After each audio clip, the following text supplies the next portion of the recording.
Hey, what's going on, everyone? So, have you had contractor issues or scheduling, getting quotes, things like that?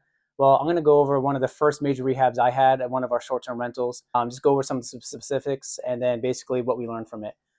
So, the reason why we wanted to get this project underway was because we're listing our short-term rental, and when we bought the property, it was built in 1983, and so the deck was a little bit old. So, it's one of those wraparound decks. You have a front porch, and then on the side it has that little pathway all the way to the back deck.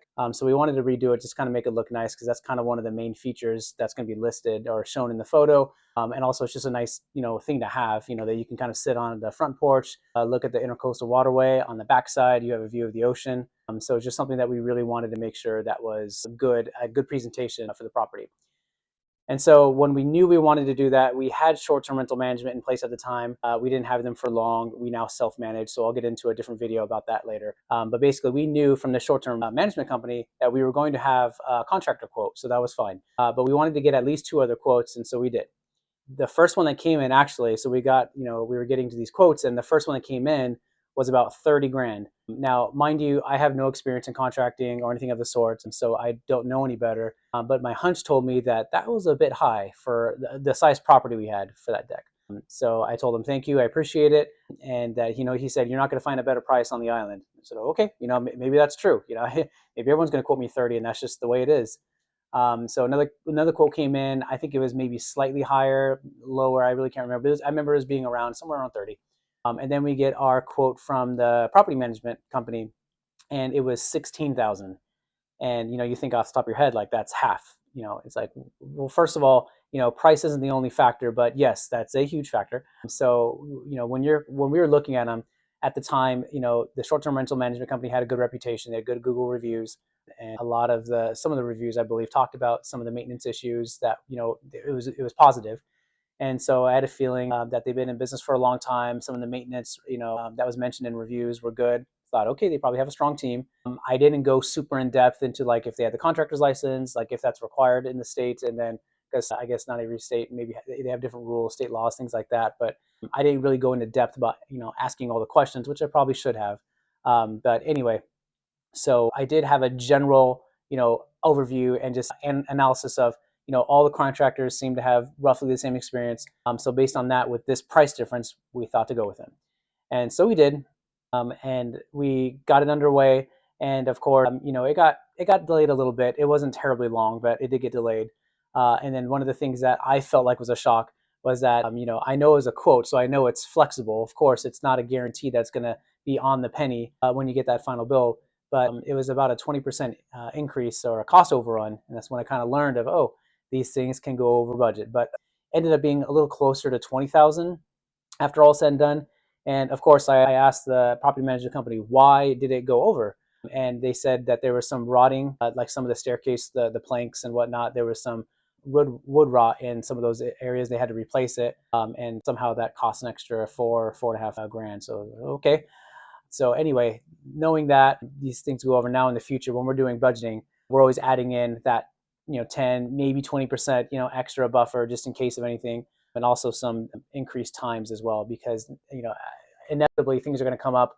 Weather could be crew related, it could be a whole host of things that cause delays, supply chain issues, whatever it might be. So you just got to build that into your analysis, knowing that there's going to be delays and it's going to cost a little bit more than what you initially planned. So as long as you have that budgeted in, you're fine to do your rehab. And obviously, probably the most important thing, I mean, it might not be, but in my opinion, is what's the return going to be once you complete this rehab?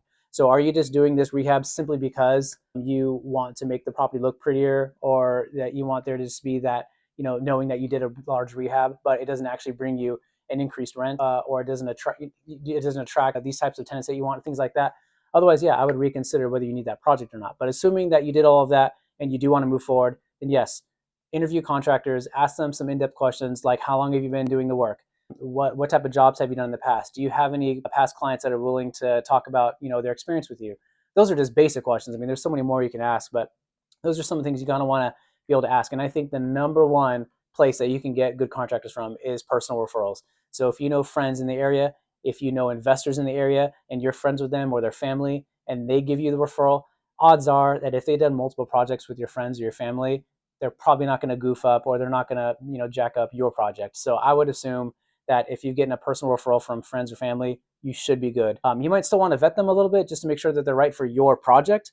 But barring that, I think have a good setup. And if you don't have that, you don't have friends or family in the area that can give you a direct referral, and you're just going to be going off of someone else, like a real estate agent you just met or a property manager you just met anyway. You could verify looking at their Google reviews if they have any. They should. If they have a legitimate website, things like that. I would look at those things to make sure that you have the best contractor suited and interview multiple. Don't be in a rush. One of the number one things that leads to issues is you being in a rush. Contractors can sense it, and they might. I'm not saying they always want to screw people over, but you never know. So just don't be in a rush. Ask multiple contractors what their price, what their experience is, and see which one's the best for you. Now, here's what it looked like before. So you can see it's the original wood, if you will. That color it looks fairly dated, and I don't think the spacing of the spars were as far apart as needed. But nevertheless, this was the deck that looked before. And now, once that the deck was redone, here is the new deck. Basically, we just redid with some type of not a metal, but it was like a plastic framing that we had put in as opposed to the wood. And we got some white acrylic, I think, for the posts in there, or whatever material they use. I really don't remember, but it just looks a lot better, a little more presentable, and then it was safer. They had a lot more structure built in, reinforcements underneath, and then I believe the spacing of the pillars and whatnot were properly spaced. But anyway, so that's what it looks like afterwards. And I think it added huge value to not only just what the photos will show, so that people would be a little more inclined to maybe rent from the property, but also when they get there, it's just a nice walking path instead of rusty or maybe really really worn deck planks that they're walking over. Just gives them a little bit more reassurance that what they're walking on is not going to buckle and allow them to fall through. Being roughly 40 something years old. So those were just some of the things that we learned. And I was in the state at the time that this was done, so I was, I think, 20 minutes away. So I did pop over here and there just to kind of see what was being done. I didn't really interact with the crew that much, but I did see like when things were being done, and I can see that work actually did start. And of course, we had the property managers that were really acting as the general contractors. There was somebody managing. So that's another thing I would really recommend, is that if you're either out of state or you're inexperienced or both, I would highly recommend having somebody manage the project for you. So having a GC will be definitely worth its weight in gold, especially if you gain a little bit of trust with them, if they're a personal referral, or if you've met the person face to face at some point when you were over there, maybe viewing the property, and they go in and maybe walk the property with you, giving you quotes on things. But just having them being able to manage the project is worth its weight in gold, like I said, because there's going to be a lot of factors to consider. If you're trying to manage it all by yourself with no experience, some of the things that these GCs do is that they'll arrange for the proper sequence. So, you would have someone come in and do the flooring and then the appliances, maybe then the paint. Maybe that's not the right order, but they would have an order to things, and that way the project gets done as smoothly and as quickly as possible versus you trying to arrange it yourself, maybe not knowing who goes when. Because if you just tell an electrician to come do the job, or flooring to go do the job, you tell them that's what you want them to do, they'll go do it. And they don't have any situational awareness of who's who in the zoo and what order. They just come do the job that you told them to do, and they leave. And what happens if that wasn't the correct order? They weren't supposed to go yet. You really don't undo it. So that's why it's important to have somebody who's experienced and who's there to be able to actually manage the project. So yeah, I think the key takeaways here is just make sure you vet contractors, whether it's through referrals or even interview themselves. I still recommend you do that. The second is always budget for increased time. So a little bit delayed, whether it's by if you want to do it by a percentage, you can do it by cutting it up by if it was initially going to take 3 months and you want to add in an extra 2 weeks, because that's the percentage you're allocating for. Fine. Same thing with cost overruns. If you want to tack on 10, maybe 20%, just to be absolutely sure, like it should not go over that. And worst case scenario, you're ready for it. Perfect. And then also just choose somebody that's going to be able to manage the project for you. And if it's going to be you and you're doing it from afar, if you're that experienced and you're that comfortable and you're confident in it, then good for you. If not, highly recommend somebody that's on site that can be there to be able to manage the project. So those are just some of the key takeaways that we had, and I've used that going forward. I now know when I've had projects, we had a bathroom remodel. I knew when it was a different contractor now that we left the management company, but I knew when he gave a certain quote, I knew, okay, I'm going to add a little bit more, and for time, I'm going to add a little bit more. Now, ironically, for this one, the cost actually stayed the same as a quote. It was the exact same, and it was amazing. The delay was the issue. We had a tenant that was staying there. They were told there's going to be X amount of time.